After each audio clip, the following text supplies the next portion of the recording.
Hello everyone, good morning to all of you. आइए आज हम लोग अफ़गानिस्तान को लेकर के आज हम जानेंगे कि सुरक्षा परिषद में अफ़गानिस्तान को लेकर के आपात बैठक बुलाई गई है और इस बैठक में क्या कुछ हुआ है और अमेरिका में जो अफ़गानिस्तानी जनता है या जो लोग हैं उन लोगों ने अमेरिकी राष्ट्रपति जो बाइडेन के प्रतिक्रिया में क्या कहा है, उनका क्या मांग है जो बाइडेन से। उसके बाद बैठक में जो निर्णय हुआ, बैठक में कौन देश किस पर चर्चा किया, किस देश ने क्या कहा, उन सारी बातों को भी आज जानते हैं। न्यूयॉर्क ANI के अनुसार अफ़गानिस्तान के मौजूदा हालात को लेकर संयुक्त राष्ट्र सुरक्षा परिषद में जो है सोमवार सुबह वहाँ की स्थिति पर जो है चर्चा करने के लिए बैठक हो रही है और अफ़गानिस्तान में गनी की सरकार आज गिर चुकी है और तालिबान ने राष्ट्रपति महल पर कब्जा भी कर चुका है। संयुक्त राष्ट्र सुरक्षा परिषद में भारत की अध्यक्षता में अफ़गानिस्तान को लेकर यह दूसरी बैठक होगी। इस संबंध में पहले भी एक बैठक हो चुकी है, उसमें कोई सटीक निर्णय नहीं हो पाया।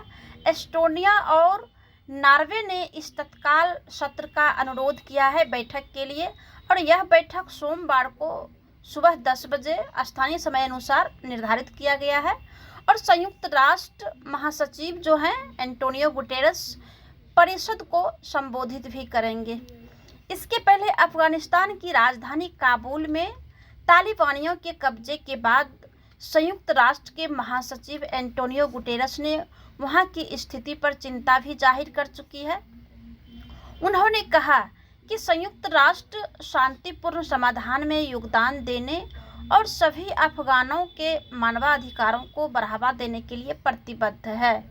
न्यूयॉर्क टाइम के रिपोर्ट के अनुसार पूर्व राष्ट्रपति अशरफ गनी के देश छोड़ने और तालिबान की राजधानी में प्रवेश के साथ अफ़गानिस्तान की सरकार गिर चुकी है। वहीं देर रात अशरफ गनी ने फेसबुक पोस्ट के माध्यम से कहा कि उन्होंने तालिबान को काबुल में लोगों को नरसंहार करने से रोकने के लिए दिन में पहले ही इस्तीफा देने का फैसला किया। इसके बाद से तालिबान ने राष्ट्रपति भवन सहित शहर के अधिकांश जिलों पर अपना कब्जा कर चुका है। रिपोर्टों से पता चला है कि तालिबान का यह आंदोलन जल्द ही अफ़गानिस्तान के इस्लामी अमीरात की पुनः स्थापित जो है करने की घोषणा भी कर सकता है। एक समन्वय परिषद का गठन भी हुआ है। इस बीच अफ़गानिस्तान के पूर्व राष्ट्रपति हामिद करजई ने अब्दुल्ला और मुजाहिदीन के पूर्व नेता गुलबुद्दीन हिकमतयार के साथ मिलकर अराजकता को रोकने और सत्ता के शांतिपूर्ण हस्तांतरण से संबंधित मामलों का प्रबंधन करने के लिए एक समन्वय परिषद का गठन भी किया है। तालिबान के प्रवक्ता जबीहुल्लाह मुजाहिद ने रविवार को कहा है कि तालिबान आतंकवादियों को राजधानी काबुल में प्रवेश करने के लिए कहा है। तालिबानी प्रवक्ता ने तो टोलो न्यूज को दिए गए एक साक्षात्कार में भी यह भी कहा कि शहर में सुरक्षा स्थिति नियंत्रण में रहेगी। न्यूयॉर्क न्यूज के अनुसार अमेरिकी ने पाकिस्तान पर प्रतिबंध लगाने की आवाज़ उठने लगी है। यानी जो अमेरिका में जो अफ़गानिस्तान के जो समर्थक है या जो अफ़गान के लोग हैं उन्होंने जो है अमेरिका को पाकिस्तान पर हर एक सहायता देने वाले सामग्रियों और जो भी आर्थिक सहायता उन्हें दिया जाता है पाकिस्तान को, उस पर प्रतिबंध लगाने के लिए जो है मांग किया है। एक अमेरिकी कांग्रेसी ने गुरुवार को राष्ट्रपति जो बाइडेन से पाकिस्तान पर प्रतिबंध लगाने और अफ़गानिस्तान में तालिबान के हमलों में फंसे लोगों की सहायता करने का भी आग्रह किया है। कांग्रेसी ने प्रेस विज्ञप्ति के जरिए यह जानकारी दी है। अमेरिकी कांग्रेसी माइक वाल्टर्स FL6 ने राष्ट्रपति बाइडेन को एक पत्र भेजकर कहा है कि अमेरिका को पाकिस्तान को सभी सहायता तुरंत पर बंद कर देनी चाहिए और इस्लामाबाद पर प्रतिबंध लगाने पर विचार करना चाहिए। जब तक वे अपने काम करने का तरीका नहीं बदलेंगे तब तक तालिबान को अपने सीमा क्षेत्र का उपयोग करने से रोकने के लिए अधिक से अधिक प्रयास करेंगे ताकि अग्निशामकों के बीच फिर से संगठित हो सके। उन्होंने एक प्रेस विज्ञप्ति में कहा कि बाइडेन से तालिबान के खिलाफ लड़ाई में अफगान लोगों को सहायता प्रदान करने के लिए कदम उठाने का भी आग्रह किया है। यानी जो अफगान के समर्थक हैं, अमेरिका में जो भी लोग अफगान के समर्थक हैं या फिर अफगानी जो अमेरिका में रह रहे हैं, उन लोगों ने जो बाइडेन से आग्रह किया है कि तालिबान के खिलाफ लड़ाई में अफगान लोगों को भी सहायता प्रदान करे। और पत्र में कांग्रेसी वाल्टज ने तालिबान के हमले को कुंद करने के लिए हवाई समर्थन सहित अफगान राष्ट्रीय सुरक्षा बलों की सहायता के लिए बाइडेन से सैन्य समाधान या सैन्य संसाधन जो भी होता है उन्हें प्रदान करने का भी अनुरोध किया है। अपनी विनाशकारी कूटनीतिक रणनीति के कारण विशेष प्रतिनिधि जलमाय खलीलजाद के इस्तीफे के लिए बाइडेन प्रशासन से भी पूछा। बता दें कि जलमाय जो खलीलजाद अफगानिस्तान की सुलह के लिए अमेरिका के विशेष प्रतिनिधि हैं। पत्र में कांग्रेसी ने यह भी चिंता जताई कि अल कायदा तालिबान की प्रगति को देखकर फिर से खड़ा हो सकता है। जो अल कायदा जो आतंकवादी संगठन है वो तालिबानी सरकार अगर स्थापित हो जाता है तो वो फिर से खड़ा हो जाएगा और फिर से पश्चिमी देशों पर हमला भी कर सकता है। अल कायदा को उसी प्रकार की स्थापना की अनुमति देना कहीं अधिक महंगा पड़ सकता है। अफगानिस्तान में बिगड़ती स्थिति पर चिंता जताते हुए माइक ने कहा कि अगर अमेरिका अफगानिस्तान सरकार की सहायता नहीं करता है तो देश 9/11 की 20वीं बरसी तक फट सकता है और यह एक ऐसी त्रासदी होगी जो न केवल परिवारों और उन लोगों का तबाह कर देगी। अफगानिस्तान के राष्ट्रपति अशरफ गनी के देश छोड़कर जाने के बाद तालिबान ने काबुल पर कब्जा भी कर लिया है और इसके साथ ही 2 दशक तक चला यह अभियान भी समाप्त हो गया, जिसमें अमेरिका और उसके सहयोगियों ने अफगानिस्तान को बदलने की कोशिश की थी। इस बीच सोमवार को संयुक्त राष्ट्र में चीन के उप अस्थायी प्रतिनिधि गेंग शुआंग ने कहा कि पिछले 20 वर्षों से इस्लामिक स्टेट्स और अल कायदा जैसे आतंकवादी संगठन अफगानिस्तान में एकत्रित और पनपने लगे हैं, जो कि अंतर्राष्ट्रीय और क्षेत्रीय शांति व सुरक्षा के लिए एक गंभीर खतरा पैदा कर रहे हैं। अफगानिस्तान को फिर से आतंकवादियों का घर नहीं बनने देना चाहिए या बनना चाहिए, ये चीन के प्रतिनिधि ने कहा है। लेकिन यहाँ पे जो अफगान में जो समस्या है, यहाँ पे चीन और पाकिस्तान जो संयुक्त राष्ट्र संघ के जो मंच है, जो अंतर्राष्ट्रीय मंच है, इस मंच से उन्होंने जो उनका हकीकत है, जो यथार्थ है, वह उस बातों को उस मंच पे नहीं रख सकता है, क्योंकि चीन तालिबान का समर्थन करता है, पाकिस्तान भी तालिबान का समर्थन करता है और फिर चीन जो कुछ कहेंगे संयुक्त राष्ट्र सुरक्षा परिषद या अंतर्राष्ट्रीय मंच पर वो सही नहीं है, क्योंकि चीन और पाकिस्तान का रवैया शुरू से यही रहा है कि अंतर्राष्ट्रीय मंच पे या जो भी संगठन में वे जुड़े हैं तो वो कानूनी रूप से तो सिर्फ व्यवहार में सिद्धांत में वो बोलेंगे, लेकिन व्यवहार में उनका रवैया कुछ और ही रहता है। जैसा कि अभी अफगानिस्तान में तालिबान के कब्जे से उनका देखने को मिला है, क्योंकि जो बैठक जो हुआ है, बैठक में उनका और कुछ बैठक के बाद उनका कुछ अलग ये जो आया है, समर्थन आया है इसमें जो है यूएनएससी में अफगानिस्तान जो बैठक हुआ है उसमें तो अफगानिस्तान का तालिबान पर निशाना रहा है। जो भी वहाँ पे बैठक में बातें हुई उन सारी बातों को लेकर के अफगानिस्तान की समस्या की सुलह के लिए ही हुआ और तालिबान पर सीधा निशाना था। संयुक्त राष्ट्र में अफगानिस्तान के अस्थायी प्रतिनिधि गुलाम इसाक जई ने सोमवार को कहा कि आरोप प्रत्यारोप के लिए समय अभी नहीं है।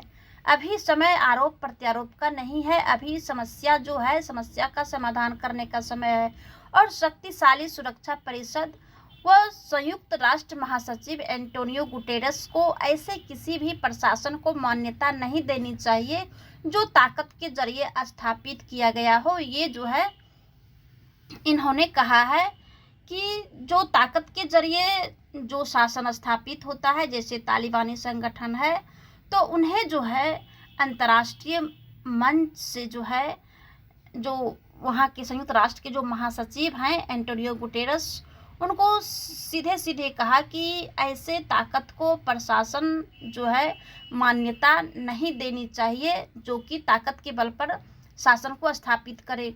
उन्होंने युद्धग्रस्त अफगानिस्तान के हालात को लेकर संयुक्त राष्ट्र सुरक्षा परिषद की आपात बैठक में यह बात कही। इसाक जई ने सुरक्षा परिषद से आग्रह भी किया कि वह एक सुर में यह बात कहें कि वह इस्लामी अमीरात के बहाल होने को मान्यता नहीं देगी। वहीं अमेरिका ने संयुक्त राष्ट्र सुरक्षा परिषद से कहा कि अंतर्राष्ट्रीय समुदाय को यह सुनिश्चित करना चाहिए कि अफगानिस्तान कभी भी फिर से आतंकवाद का अड्डा न बने।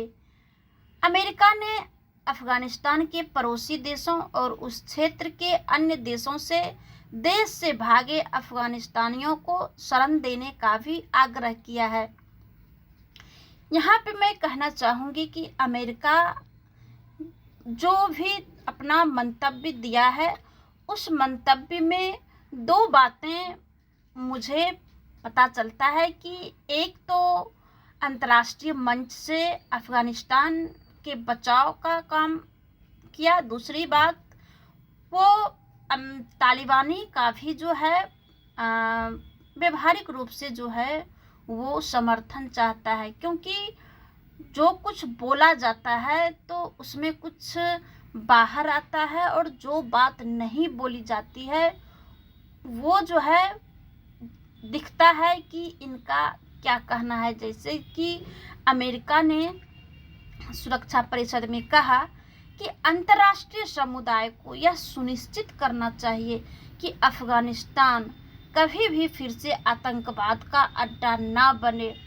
जब ऐसी बात थी तो आपने शुरू में ही, क्योंकि जब अफगानिस्तान से अमेरिकी प्रशासन जो बाइडेन जो है अमेरिकी राष्ट्रपति, जब उन्होंने घोषणा किया था कि हम अपनी सेना को वापस बुलाएंगे, वो एक डेट भी जो है तय किया था कि इस डेट तक में मैं अपने सारे सैनिकों को वापस बुला लूँगा।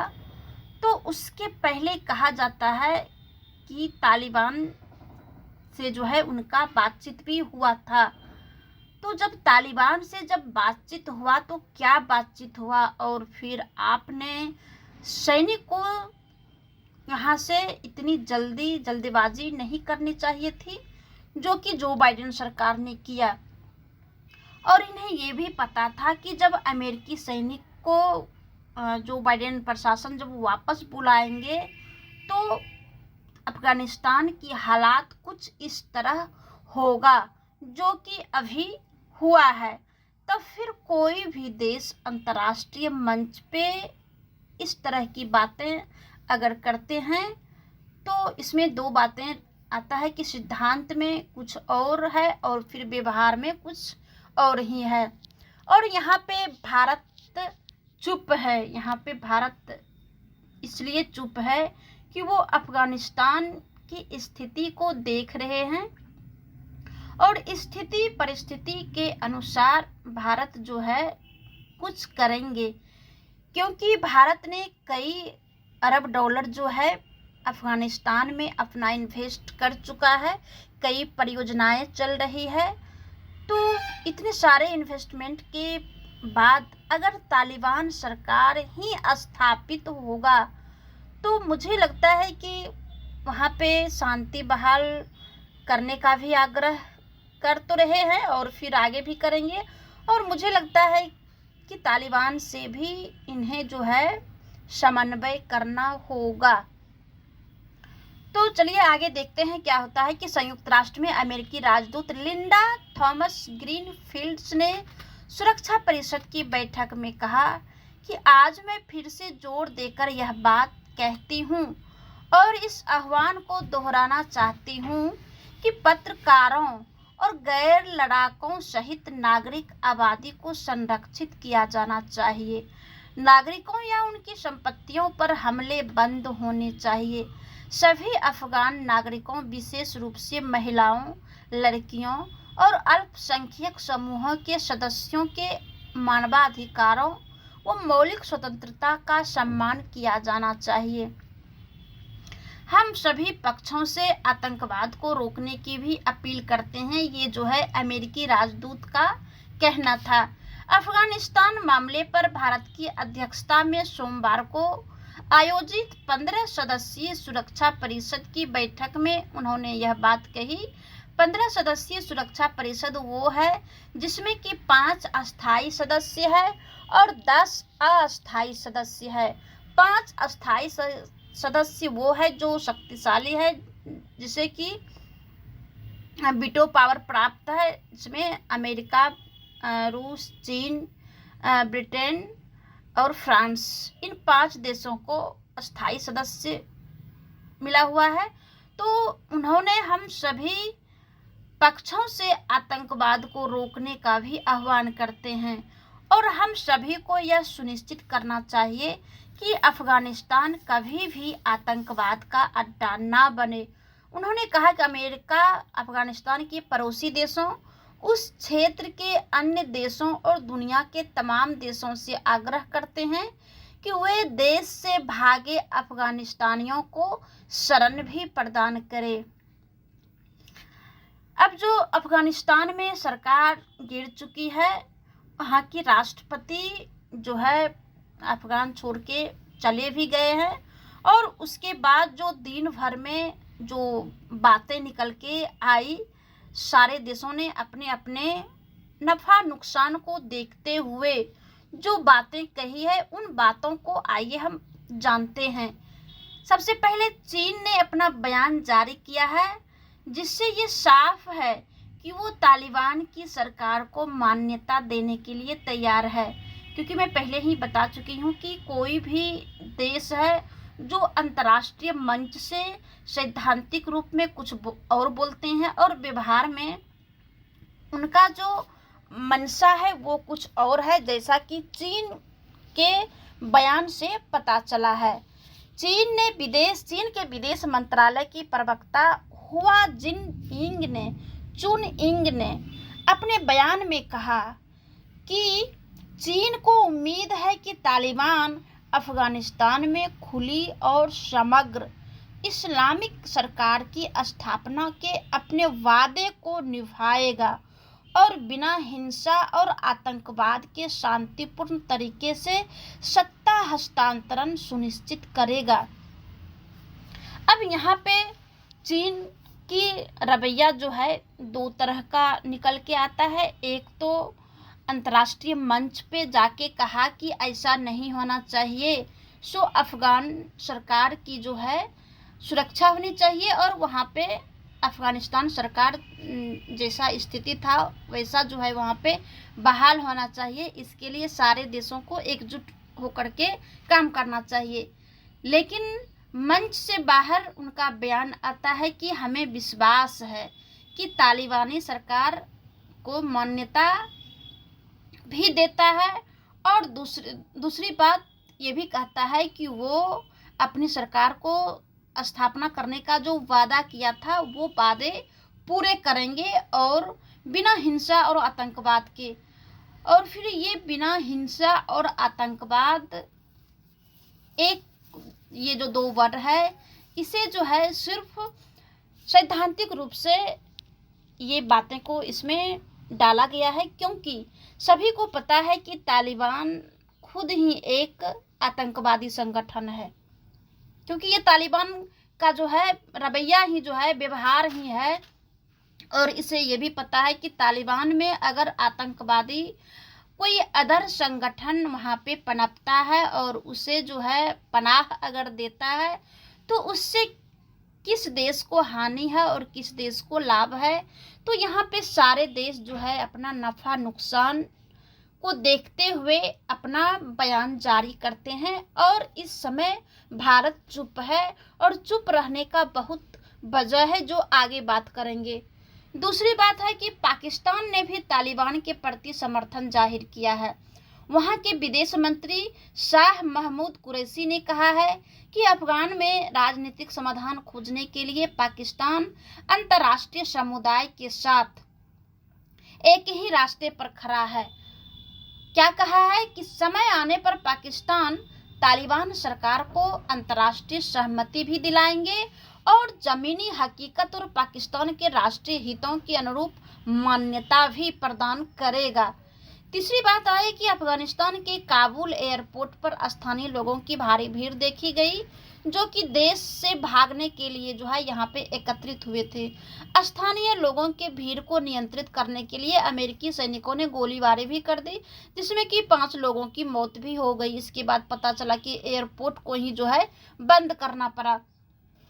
चौथी बात जो मुख्य रूप से जो रहा है कि अफगानिस्तान के राष्ट्रपति अशरफ गनी जो है रविवार को देश छोड़कर भाग गए, और एक रिपोर्ट में यह भी दावा किया गया है कि वह 4 कार और नकदी से भरे हेलीकॉप्टर के साथ काबुल से रवाना भी हुए थे, जो कि ये निकल के आ रहा है। हकीकत क्या है ये अभी किसी को नहीं पता है। गनी के विमान को ताजिकिस्तान में उतरने की अनुमति नहीं दी गई है, जिसके बाद वो ओमान पहुंचे। अब ऐसी चर्चा है कि वह अमेरिका के लिए भी रवाना हो सकता है। ये जो है न्यूज में आया है, लेकिन जो हकीकत क्या है ये अभी कोई नहीं बता सकता है। न्यूजीलैंड और ऑस्ट्रेलिया ने काबुल से अपने नागरिक अधिकारियों और उनकी सेना की मदद करने वाले अफगानियों को निकालने के लिए विमान भी भेजे हैं। रूस ने भी काबुल से अपने कुछ कर्मियों को निकालने का फैसला लिया है।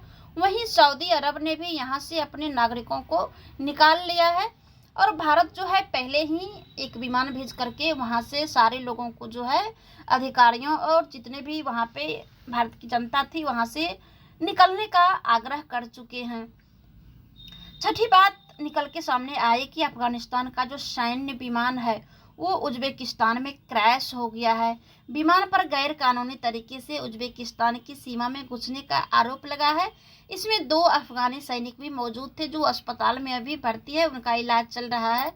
उज्बेकिस्तान सरकार जल्द ही इस मामले में अपना बयान जारी करेगा, क्या हकीकत है, क्या गलत है, क्या सही है। इसके अलावा 84 अफगान सैनिक भी सीमा पार करके उज्बेकिस्तान आए थे, जिसके बाद उन्हें हिरासत में ले लिया गया है। 7वीं बात है कि तालिबान के प्रवक्ता सुहेल शाहीन ने भारत को लेकर के क्या कुछ कहा है, इसे जानते हैं। ये तालिबान के जो प्रवक्ता हैं सुहेल शाहीन, उन्होंने कहा है कि संगठन को यानी तालिबानी संगठन को ये उम्मीद है कि भारत अपने रुख में बदलाव करेगा। यानी भारत जो है अफगानिस्तान की जो राष्ट्रपति थे उन्हें जो समर्थन देता है और जो तालिबानी को समर्थन नहीं करता है, तो उन्होंने ये कहा कि इनका जो रुख है भारत का ये बदलाव करेंगे और तालिबान का साथ देगा। ये भारत और अफगानिस्तान के लोगों के लिए भी अच्छा होगा। उन्होंने आगे कहा कि पहले तालिबान को सरकार चलाने का अनुभव नहीं था, लेकिन 20-25 साल बाद सरकार चलाने और अन्य देशों के साथ संबंध बनाने का भी अनुभव मिल गया है। आगे है कि अमेरिका में व्हाइट हाउस के बाहर अफगानिस्तान से संबंध रखने वाले लोगों ने प्रदर्शन किया है और राष्ट्रपति जो बाइडेन पर धोखा देने का भी आरोप लगाया और पाकिस्तान पर प्रतिबंध लगाने की मांग भी की। लोगों ने इस दौरान बाइडेन ने अफगानिस्तान को धोखा दिया के नारे भी लगाए। ब्रिटेन के प्रधानमंत्री बोरिस जॉनसन ने कहा कि अफगानिस्तान में बहुत जल्द नई सरकार आएगी। उन्होंने ब्रिटेन के सहयोगी देशों से गुजारिश करते हुए कहा कि वह जो है ये सुनिश्चित करेंगे कि अफगानिस्तान आतंकवाद का प्रजनन स्थल ना बन जाए। यहाँ पर ब्रिटेन के प्रशासन का भी दो मुखी रवैया देखने को मिल रहा है। तो सारे देश जैसे कि देखने को मिल रहा है कि सारे देश अपना अपना नफा नुकसान देख करके ही जो है बातें कर रही है। ईरान की ओर से भी बयान आया है कि यहाँ के राष्ट्रपति इब्राहिम रईसी ने अफगानिस्तान में राष्ट्रीय मेल मिलाप का आह्वान किया है। उन्होंने कहा कि ईरान पहली प्राथमिकता के तौर पर अफगानिस्तान में स्थिरता बहाल करने के प्रयासों का समर्थन करेगा। साथ ही ईरान को अफगानिस्तान का भाई और पड़ोसी राष्ट्र करार भी दिया है। तो ईरान का भी यहाँ पे दो मुखी रवैया जो है निकल के सामने आ रहा है। तो ये रहा अफगानिस्तान की समस्या और तालिबान जो समर्थन किया है और जो यूएनओ के सुरक्षा परिषद में जो बैठकें हुई है, इस बैठक में सारे देश प्रमुख रूप से अपने देशों की हितों को देखते हुए सारे देशों ने अपना अपना बयान दिया है। किसी ने यहाँ पे जो हमें देखने को मिल रहा है कि किसी ने एक तरफा जो अफगान में जो पहले की जो सरकार पूर्व राष्ट्रपति जो थे उस राष्ट्रपति के समर्थन में या जो पहले लोकतांत्रिक तरीके से जो वहाँ पर जो शासन चल रही थी, पूर्व के शासन को या प्रशासन को किसी ने एक तरफ से या एक तरफा जो है बातें यहाँ पे नहीं हमें जो है देखने को मिल रहा है। क्योंकि सारे देश के दो तरह की जो है बातें निकल के आती है। पहला जो सैद्धांतिक रूप से जो कुछ बोलते हैं, जो बोल रहे हैं, वो व्यवहार में किसी को देखने के लिए जो है ऐसा नहीं मिल रहा है। धन्यवाद। आगे इस पर क्या कुछ होता है आगे की वीडियो में मैं बताऊंगी।